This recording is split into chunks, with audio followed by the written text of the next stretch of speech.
So I suppose we'll just get into the situation in Lebanon. I'll catch you up to speed on where we are.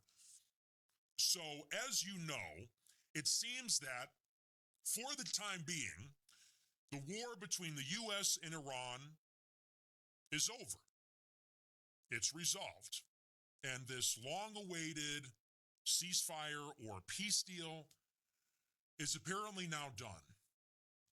A lot of confusion, though, about the process, about the substance of it, about the implementation of it, and its future. And so the story starts this weekend when it is announced that there is a peace deal between Iran and the United States, and even better, the news is that the deal is signed. It's already done. They completed the deal and they signed it electronically, and so the war is over. But then it started to get very confusing because even though the deal was finished and signed, no one was allowed to see it. They said that even though the deal is signed, there's going to be another signing of the deal, but it will be a fake signing. There will be a signing ceremony, purely symbolic, 100% symbolic, even though the deal is already finished, completed, electronically signed, and in effect, they said we're not really going to consider it finished until we sign it a second time in this symbolic ceremony on Friday, where a U.S. and Iranian delegation will meet in Europe and they will sign it in real life. And only after that point do we get to see the deal. And in the meantime, there's all this debate about what is actually in the deal from the two parties. Iranian state media comes out on Monday and says the deal says this. The White House quickly disagrees and says Iran is lying about what's in the deal because they're trying to appease their domestic political constituency. Then on Wednesday, they come out again and say, actually, the deal was never signed at all, but we're signing it tonight, and we're going to release it tonight. Everybody's going to know what's in it. And they said that instead of having the signing ceremony on Friday, we're going to have this round of negotiations instead. Just to catch you up to speed on where we are. So today is Thursday. We were supposed to have this signing ceremony tomorrow, but that got canceled. The deal was actually signed yesterday. And instead, tomorrow we were supposed to have a first round of negotiations. And the reason this is really important is because if you understand what is in the deal does not actually solve any of the root causes of the conflict. This deal really only deals with concretizing and formalizing the pre-existing ceasefire. It deals with stopping the kinetic hostilities between the U.S.-led coalition and Iran, meaning that we're not bombing them and they're not bombing us. And it also deals with then the reopening of the Strait of Hormuz on both sides. U.S. Navy ending its blockade of Iran's ports and Iran allowing commercial shipping to resume through the strait. But everything else is left for future negotiations. The third category of things that this agreement deals in is it talks about a 60-day negotiating period where Iran and the United States will meet directly, and they're actually going to work out basically everything else. The nuclear issues, sanctions relief, long-term peace between the U.S. and Iran in every theater.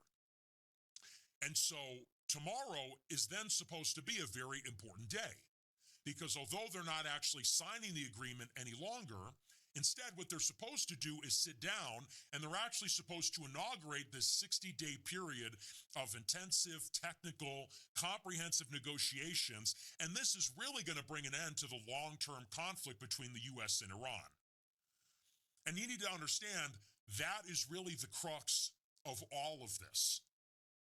The reason we went to war with Iran last year, the reason we went to war with Iran this year, the reason it has taken us so long to make a deal like the MOU is because of the nuclear issue and the business of sanctions relief. So in other words, you don't really end the conflict until this negotiation is completed. The MOU is not the end. The MOU does not actually resolve the conflict. All it does is it lengthens and formalizes the truce. But we still have a dagger pointed at each other's throats. We still have a lot of business to get through before the U.S. and Iran are really permanently at peace. So tomorrow was supposed to be this very big day where we start this process, and maybe it's 60 days, maybe it gets extended and it's longer, but there's no peace between the U.S. and Iran until this is all solved. However, as we have talked about throughout the week, one of the most tricky issues that the MOU deals with is not the ceasefire between the U.S. and Iran, and it's not the Strait of Hormuz, and it's not even necessarily the nuclear issue, where it seems like Washington is making some pretty serious concessions to Iran in the hopes that we can extricate ourselves from the region. The trickiest issue in the deal is actually having nothing to do with Iran at all. Has to deal with Israel and Lebanon. Since the war started in February, Iran has insisted that they will not open up the Strait of Hormuz and they will not make peace with the United States unless Israel stops its existing air and ground campaign against Hezbollah in Lebanon. And ironically, that is the one thing that we cannot give Iran. We can give them sanctions relief. We can give them $300 billion. We can unfreeze $200 billion of their assets.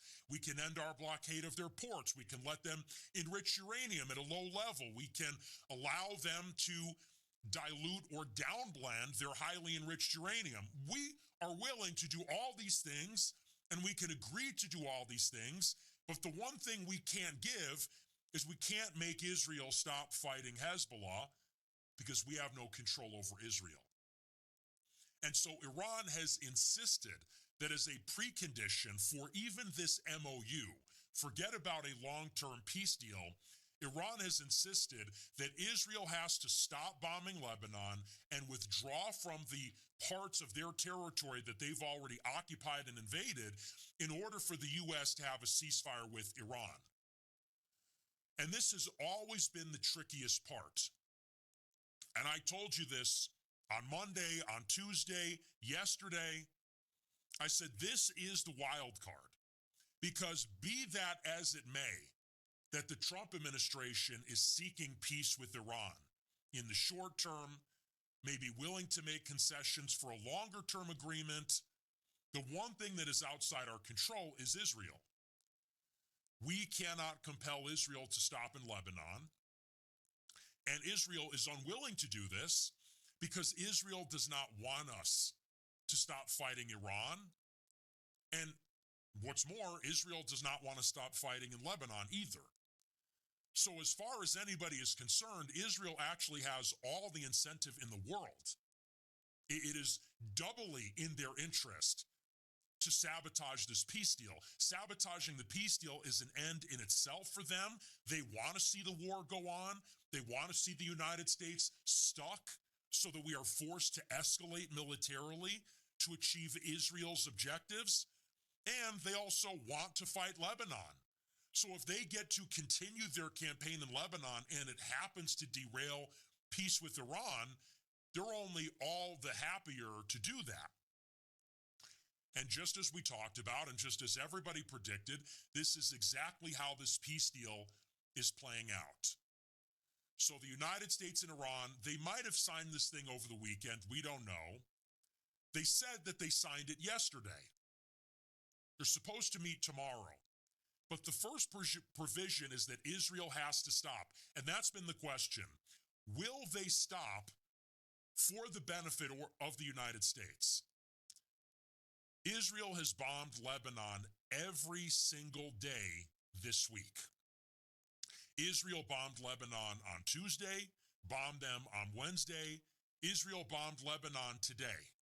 And not only did Israel bomb Lebanon today, but they went further. Netanyahu said they are not withdrawing from any of their positions on the ground. They're not leaving the country. And what's more, the Israeli Defense Forces today published a new map of their plans to further invade Lebanon. The IDF announced that they are expanding their ground operations in Lebanon. They seek to secure territory 10 kilometers inside of Lebanon's border all across their border with Israel.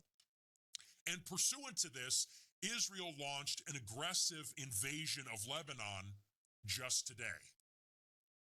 In response to this, Iran has now canceled our planned negotiations tomorrow, so that's off.